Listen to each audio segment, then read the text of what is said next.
Recognized from Rhode Island.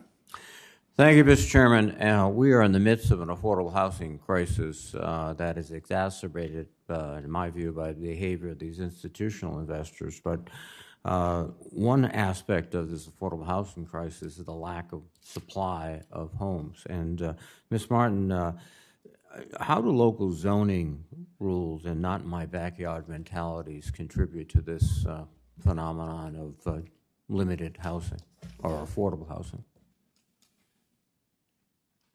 I have seen that in my experience, especially with low-income housing tax credit projects. There typically can be a lack of understanding of what that would mean for a neighborhood, and sort of a not in my backyard mentality does come to bear with that.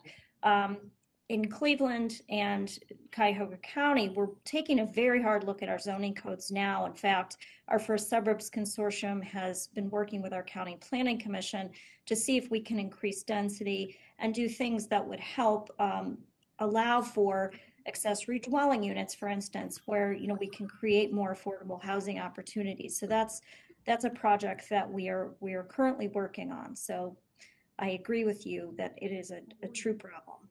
Thank you. And Mr. Waller, from your perspective, this issue of zoning reform or at least reevaluation, do you have any comments?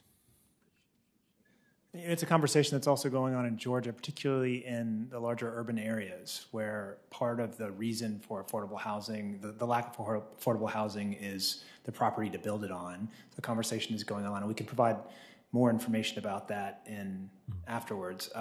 In the rural areas, that's not as much of an issue, of course. Mm-hmm. Thank you.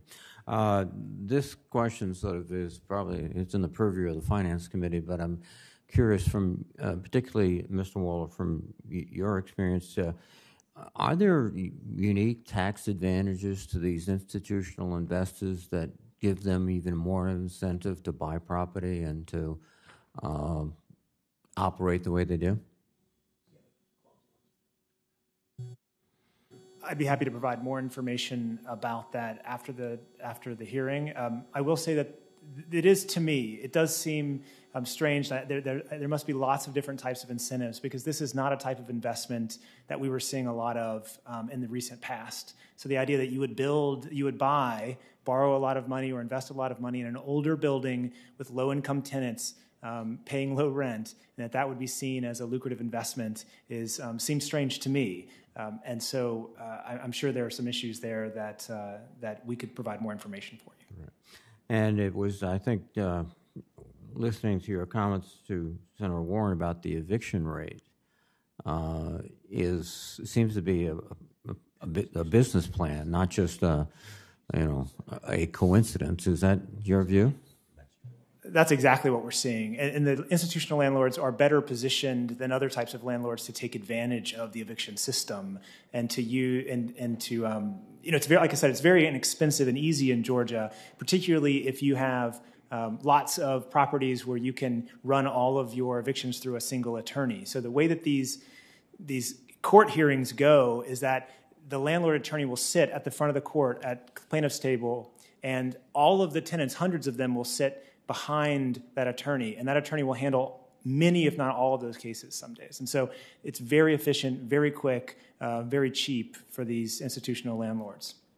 Well, thank you. Again, this is an area where we have to look much more closely in terms of the behavior of these institutional investors. And I share some of the sentiments, obviously, of Senator Sinema, that the beneficiaries of this are far away. The people who bear the burden are many times seniors, poor Americans, et cetera.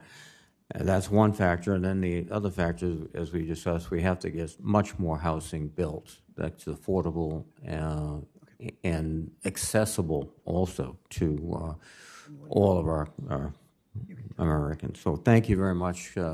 Keep up the good work, ladies and gentlemen. Thank you. Thanks, Senator Reid.